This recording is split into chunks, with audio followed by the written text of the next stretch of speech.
I designed this craft to be foolproof, which I guarantee it is." He gave his ample beard a tug. "Besides which, I sank nearly all the Plan Explo Foundation's last grant into building this crate. If it smashes up, there's $20 million in a pile of rubble." "Dale's right, Doc," said Flash. "It's either ditch or crash. I can't let—" "Okay, look," cut in the tall blond man. "You and Dale get out. I'll keep fiddling. That way you two are safe, and maybe we can save the ship, too." The girl's hand tightened on his shoulder. "There's no point, Flash. It's too dangerous," she said. "Even if we lose the ship, all we have to do to get off the planet is radio back to Dr. Zarkov's orbiting workshop, and one of his robots will—" "If it looks like I can't save the ship, I'll radio and get them to send a rescue craft," Flash assured her. "But I want to try to save this thing first. Now you and Doc get ready to use the escape tube." "This isn't right, Flash," protested Zarkov in his booming voice. "As the designer of the ship, I should stick with her." Flash grinned. "It's the captain who's supposed to go down with his ship." Dale had sprinted to a wall cabinet and was breaking out 3 flying safety belts. "There's one here for you, Flash." Reluctantly, Zarkov strapped on the device. "These belts are based on my own designs, remember? So they'll register the exact place where Dale and I land on your rescue monitor there." Nodding, Flash said, "Once I get the ship safely down, I'll come back for you." "Good, good," boomed the bearded scientist. "We'll stay exactly where we land and wait for you." After strapping on the flying belt, Dale bent and kissed Flash gently on the cheek. "We'll see you soon." "I guarantee it," he said, using one of the doctor's favorite phrases. The slim girl crossed to the trap door of the escape tube. She dropped from sight and was ejected from the craft. "$20 million isn't everything," reminded Zarkov as he approached the tube hatch, "so don't be too foolhardy, Flash.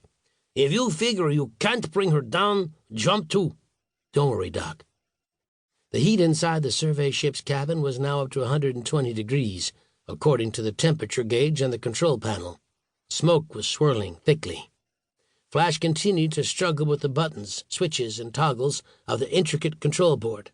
There was still no response. 5 minutes after Dale and Zarkov had jumped free, Flash finally pushed up out of the piloting seat. "Doc and Plan Explo won't like this, but I'm going to have to give up and get out." He noted the positions where Dale and the doctor had landed. Then he strapped on his flying belt and started toward the radio communications panel in the far wall to get in touch with the robots on their orbiting workshop. But before he reached it, the ship began to wobble wildly. Flames howled out of the control board, and then the ship was plummeting down toward the ground.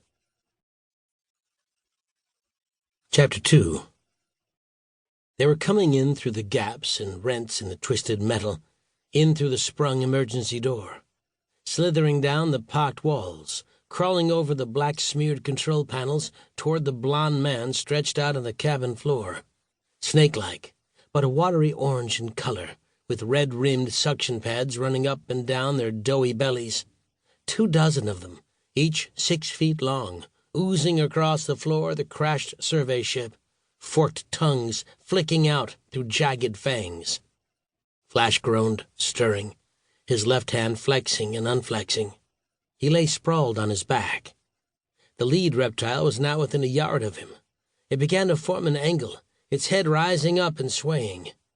Opening his eyes and seeing this nightmare, Flash murmured, "I wonder if Zarkov was expecting anything like this." Very carefully, he worked his right hand down to his holster. He eased out his blaster pistol and pointed it at the swaying creature. "Back," he warned. The reptile's head jerked as it prepared to strike. Flash fired the pistol. There was a sizzling, crackling sound, and the head that had been jabbing through the air was gone. For an instant, a sooty image hung there. Then it vanished to nothing. A second dull orange reptile poised to attack Flash. Again the blaster pistol crackled. The other creatures halted. In another moment they were quivering away, squeezing out of the ruined ship through the holes and tears in its metal sides.